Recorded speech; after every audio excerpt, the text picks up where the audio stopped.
ನಮಸ್ಕಾರ. ಪಾಕಶಾಸ್ತ್ರ ಚಾನೆಲ್ಗೆ ಸ್ವಾಗತ. ನಾನು ಸುರೇಖಾ ತಳವ. ಇವತ್ತು ನಾನು ಒಂದು ಸ್ಪೆಷಲ್ ಡಿಶ್ ಮಾಡ್ತಾ ಇದ್ದೀನಿ. ಅದೇನಪ್ಪಾ ಅಂದ್ರೆ ಕುಂಬಳಕಾಯಿಯಲ್ಲಿ ನಾನು ಚಪಾತಿ ಮತ್ತೆ ಕುಂಬಳಕಾಯಿ ಪಲ್ಯನ ಮಾಡ್ತಾ ಇದ್ದೀನಿ.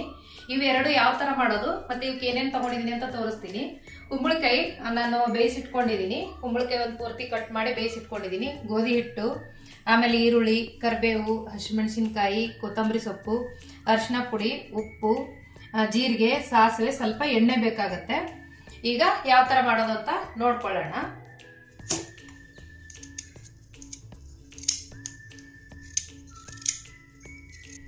ನೋಡಿ, ಈ ತರ ಒಳಗಡೆ ಇರೋ ಬೀಜ, ಮೇಲಿರೋ ಸಿಪ್ಪೆನ ತೆಗೆದು ಈ ತರ ಕಟ್ ಮಾಡಿ ಬೇಯಿಸೋದಕ್ಕೆ ಹಾಕಿದ್ರೆ ಬೇಗ ಕುಂಬಳಕಾಯಿ ಬೆಂದ್ಬಿಡುತ್ತೆ. ನೋಡಿ, ಈ ತರ ಎಲ್ಲ ಪೂರ್ತಿಯಾಗಿ ಕಟ್ ಮಾಡ್ಕೋಬೇಕು. ನೋಡಿ, ಎಲ್ಲ ಕಟ್ ಮಾಡಿದ್ದಾಯ್ತು. 2-3 ವಿಜಿಲ್ ಬರೋವರೆಗೂ ಇದನ್ನ ಕೂಗಿಸಿ ಮತ್ತೆ ಸೋಸಿ ಎತ್ತಿಟ್ಬಿಡ್ಬೇಕು. 1 ಗ್ಲಾಸ್ ನೀರು ಹಾಕಿದ್ದೀನಿ. ಹಾಕಿ ಇದು 3 ವಿಜಿಲ್ ಬರೋವರೆಗೂ ಹೈ ಫ್ಲೇಮಲ್ಲೇ ಇಟ್ಕೊಂಡು ಇದನ್ನ ಕುದಿಸೋಣ. ಈಗ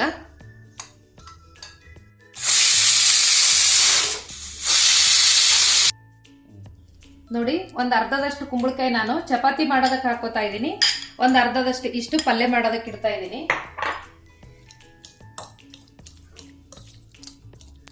ಈ ಚಪಾತಿ ಮಾಡೋದಕ್ಕೆ ಸಾಫ್ಟ್ ಆಗಿ ಬೇಯಿಸ್ಕೋಬೇಕು. ಇದಕ್ಕೆ ನೋಡಿ, ಮಿಕ್ಸಿ ಜಾರ್ಗೆ ನಾನು 3 ಹಸಿಮೆಣಸಿನಕಾಯಿನ ಹಾಕೋತಾ ಇದ್ದೀನಿ.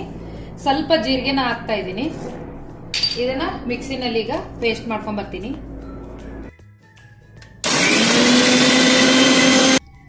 ನೋಡಿ, ನಾನು ಇದಕ್ಕೀಗ ಹಸಿಮೆಣಸಿನಕಾಯಿನು ಜೀರಿಗೆ ರುಬ್ಕೊಂಡ್ ಬಂದಿರೋದು ಇದಕ್ಕೆ ಹಾಕ್ತಾ ಇದ್ದೀನಿ. ರುಚಿಗೆ ತಕ್ಕಷ್ಟು ಉಪ್ಪನ್ನ ಹಾಕೋಬೇಕು. ಇದಕ್ಕೆ ಸ್ವಲ್ಪ ಸ್ವಲ್ಪನೇ ಗೋಧಿ ಹಿಟ್ಟು ಹಾಕೊಂಡು ಮಿಕ್ಸ್ ಮಾಡ್ಕೋಬೇಕು.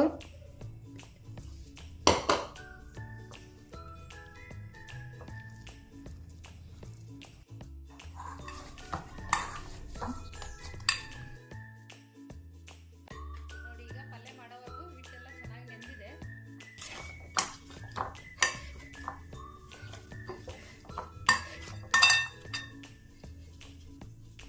ಈ ತರ ಇಷ್ಟಿಷ್ಟು ಉಳ್ಳೆಗಳು ಮಾಡಿಕೊಂಡು ಚಪಾತಿನ ಲಟ್ಟಿಸ್ಕೋಬೇಕು. ಹೋಳಿಗೆ ಸೀಟು ಅಂತ ಸಿಗುತ್ತೆ. ಈ ಹೋಳಿಗೆ ಸೀಟ್ ಮೇಲೂ ಮಾಡ್ಬೋದು. ನೀವು ನಾರ್ಮಲ್ ಚಪಾತಿ ಮಾಡ್ತಿರಲ್ಲ ಆ ತರನೂ ಮಾಡ್ಬೋದು. ಈ ತರ ಮಾಡ್ಕೊಂಡ್ರೆ ಈ ಚಪಾತಿ ಟೇಸ್ಟ್ ಚೆನ್ನಾಗಿ, ಇದು ನೋಡೋದಕ್ಕೆ ಚೆನ್ನಾಗಿರುತ್ತೆ, ಟೇಸ್ಟ್ ಚೆನ್ನಾಗಿರುತ್ತೆ ಅಂತ ಈ ತರ ಮಾಡ್ತಾ ಇದ್ದೀನಿ.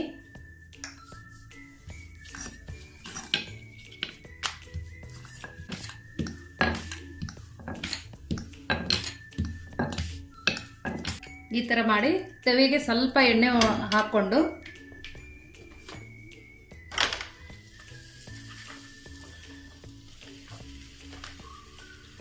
ನೀವು ನಾರ್ಮಲ್ ಚಪಾತಿ ಮಾಡೋ ತರ ಮಾಡೋದಾದ್ರೆ ಹಿಂಗ್ ಹಿಟ್ಟು ಹಚ್ಕೊಂಡು ಆಮೇಲೆ ಎಣ್ಣೆ ಹಚ್ಬಿಟ್ಟು ಮಾಡಬಹುದು. ಒಳಗಡೆ ಎಲ್ಲ ಎಣ್ಣೆ ಹಚ್ಚಿ ಅದೊಂಥರನು ಮಾಡೋದು, ಈ ತರನು ಮಾಡಬಹುದು.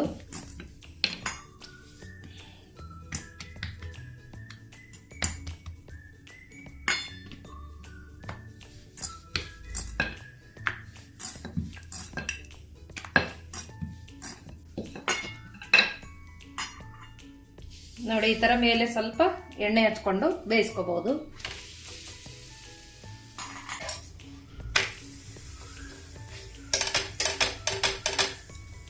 ನೋಡಿ, ನೀವು ತುಂಬಾ ಸಾಫ್ಟ್ ಆಗಿ ಏನಾದ್ರೂ ಕಲ್ಸ್ಕೊಂಡಿದ್ರೆ ಹೋಳಿಗೆ ಸೀಟಲ್ಲಿ ಮಾಡಬಹುದು.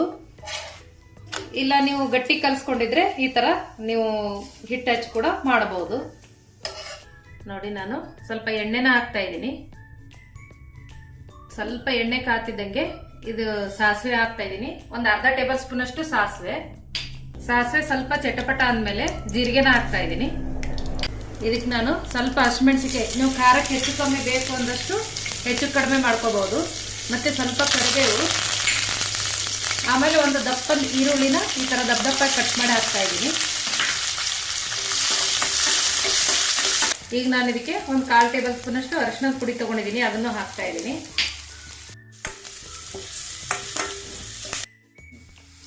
ನೋಡಿ, ಅದೆಲ್ಲ ಫ್ರೈ ಆಗಿದೆ. ಈಗ ಬೇಯಿಸಿಟ್ಟಿರೋ ಕುಂಬಳಕಾಯಿನ ಹಾಕ್ತಾ ಇದ್ದೀನಿ.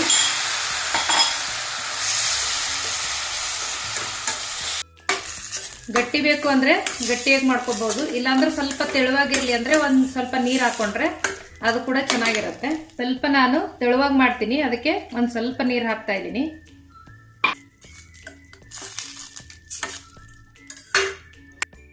ಮೇಲೆ ಮುಚ್ಚಳ ಮುಚ್ಚಿ ಸ್ವಲ್ಪ ಹೊತ್ತು ಬೇಯಿಸ್ಕೊಳ್ಳೋಣ. ಇದನ್ನ ನೋಡಿ, ಈಗ ಕುದೀತಾ ಇದೆ. ಎಲ್ಲ ಆಲ್ರೆಡಿ ಇದು ಬೆಂದಿದ್ದಿರುತ್ತೆ, ಏನು ಜಾಸ್ತಿ ಹೊತ್ತು ಕುದಿಸ್ಕೋಬೇಕಾಗಿಲ್ಲ. ಈಗ ರೆಡಿ ಆಯಿತು. ಸ್ಟವ್ನ ಆಫ್ ಮಾಡಿಬಿಡೋಣ. ಆಫ್ ಮಾಡಿ ಈಗ ಮೇಲೆ ಕೊತ್ತಂಬರಿ ಸೊಪ್ಪು ಹಾಕಿದ್ರೆ ನೋಡಿ ಕುಂಬಳಕಾಯಿ ಪಲ್ಯ ರೆಡಿ ಆಯಿತು.